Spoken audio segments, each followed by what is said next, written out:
Good morning, everyone. I'll be talking upon approach to common optic neuropathies.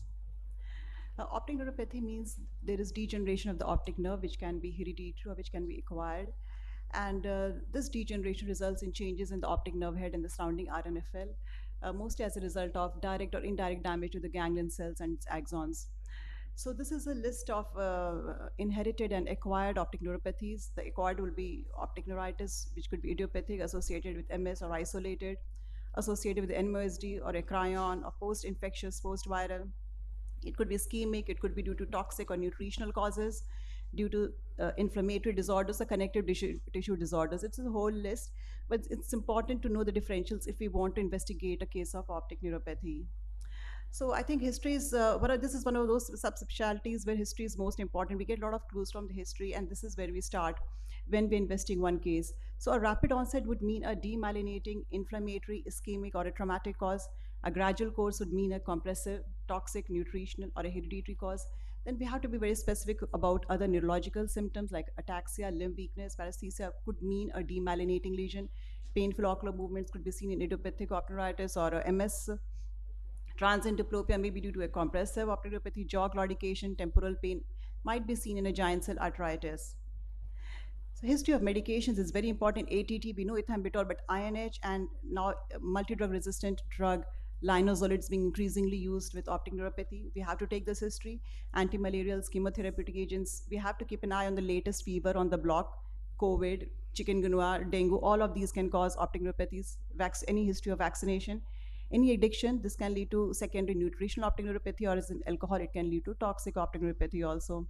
Medical history of hypertension, diabetes for a non-arthritic ischemic optic neuropathy, a recurrent vision loss could be a cryon, a hereditary optic neuropathy could be a dominant optic atrophy, or a Leber's hereditary optic neuropathy. Examination would mean a lot of things, including color vision, pupillary reaction, which is important, and then the investigations like the visual field testing, the VP, the OCT, and the neuroimaging of the brain and orbit. The classical clinical signs of optic neuropathy are visual field defect, dyschromatopsia, and an abnormal pupillary response. The disc may be normal, pale, or edematous. Slit lamp microscopy is important to rule out the differentials. Evidence of uveitis, post-uveitis has to be seen.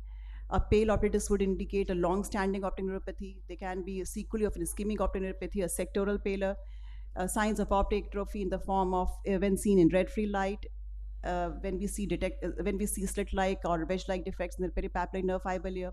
So a lot of clues can be got from just analyzing the disc also. If you see the Leber's hereditary optic neuropathy, if we see the circumpapillary telangiectatic vessels, this disc became pale after a month. Another thing which we should note is whether we are seeing a typical optic neuritis or atypical optic neuritis. And we can see the difference is more disc edema, hemorrhages, exudates in the atypical optic neuropathy. They might be associated inflammation. In the typical ON, there'll be no inflammation. It will probably resolve by itself. It has a better prognosis. Atypical ON can be seen in NMOSD, MOG antibody disease, or a lymphoproliferative disease, or a vasculitis, or collagen vascular disease. Suffice to say that it has to be investigated even further. Neuroretinitis is mostly infectious, where we see a disc edema with a macular star. Drug toxicity can have a symmetrical kind of a disc edema, as here. Sector disc edema is seen in a non-arthritic ischemic optic neuropathy, pallid disc edema in arthritic ischemic optic neuropathy, a temporal pallor in any nutritional optic neuropathy. If our provisional diagnosis could be idiopathic optic neuritis or infectious, parainfectious, or it could be due to demyelinating lesions.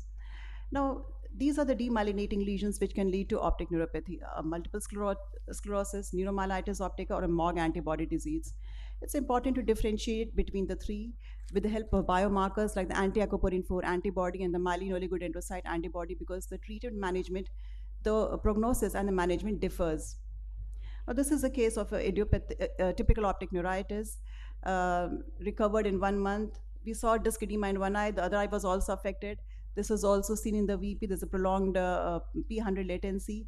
And this MRI is not of this patient, but if we see something like this, Dawson's fingers, demyelinating lesions in the white matter, this points towards MS-related optic neuritis and is to be treated as such.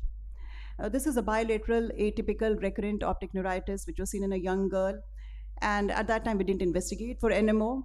But later on, she developed transverse myelitis, and the MRI spine showed a long, extensive transverse myelitis lesion, which pointed towards NMSD. and the anti-aquaporin 4 was positive, and she was diagnosed as NMOSD. So NMO will be characterized by severe optic neuritis, transverse myelitis, area postrema syndrome, brainstem lesions. Some subtypes sort of vomiting might be accompanying this. This is again a case of a MOG optic neuropathy, young female, atypical optic neuritis. Uh, and the MRI showed anterior optic nerve and the sheath involvement. MOG was positive. She was given IVMP and put on long-term azathioprine. She still retains after 2 years a vision of 69612, though the disc has become pale. So features of a MOG optic neuropathy would be, so we suspect this when we have recurrent optic neuritis, mostly there'll be disc edema, pain because the optic nerve sheath is also involved. This has a better visual prognosis than NMOSD, but worse than MS-related optic neuritis. Now, why it's important that we differentiate between the three? Because as we can see, acute attacks of NMSD can be treated with IVMP and might need PLEX, a plasma exchange, and maintenance therapy with rituximab or azathioprine mycophenolate. But if we are thinking in terms of MS optic neuritis, apart from what we have learned in the ONTT, as we have to give IVMP, but we might also be needing to give disease-modifying agents so that recurrence and the disability is lessened. And this drug, these disease modifying agents, are of little use in NMOSD and MOG antibody disease. So in our country, we can have, or anywhere, we have a lot of infections, and we can have post-infectious optic neuritis. We can see a papillitis, or we can see a retrobulbar neuritis, but we can also see a neuroretinitis. Neuroretinitis is mostly infectious. And it's important to find out the cause of the optic neuritis, because the treatment would also entail treating the infection apart from the inflammation part of it. Now, this is a patient of a dengue optic neuropathy, which I saw last year when dengue was everywhere. And the patient came with optic symptoms of optic neuritis, the whole lot. And I just asked about history of fever. And 3 weeks back, the patient had fever for only 1 day. Only 1 day, and I got him tested for dengue. It was positive, and this was diagnosed as dengue optic neuropathy. And subsequently, 15 patients, much more than foveolitis I saw in the last dengue epidemic sort of thing, which happened at my state. Optic disc tuberculosis is another infection. It's not very common, but seeing that we are a tuberculosis endemic country, we should keep this in mind. Also, because if we want to give IVMP, we want to see MON2s, and we want to rule out tuberculosis, another reason. COVID-19 is coming in waves, and we should take history of COVID-19 also if we see a patient with vision loss. And this is usually in the form, because of the hypercoagulable state which is seen here, it's usually in the form of a non-arthritic ischemic optic neuropathy, and we might see altitudinal field effect.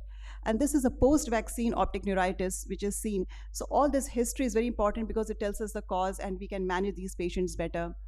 In a toxic nutritional optic neuropathy, mostly it can be caused by ethambutol, amiodarone, methanol, ethanol, or tobacco. Now, this is very difficult to get RAPD because it's a symmetrical involvement of both the discs, and we get central or centrocecal scotomas, papillomacular bundles are involved, and there's a temporal pallor.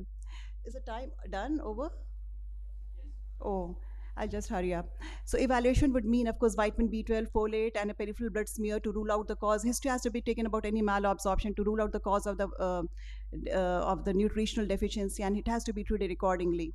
This is a patient with temporal pallor and a central and centrocecal scotomas, which is seen in these patients.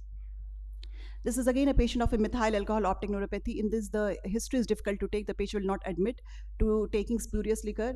And this is also important. This field shows a generalized depression of the field.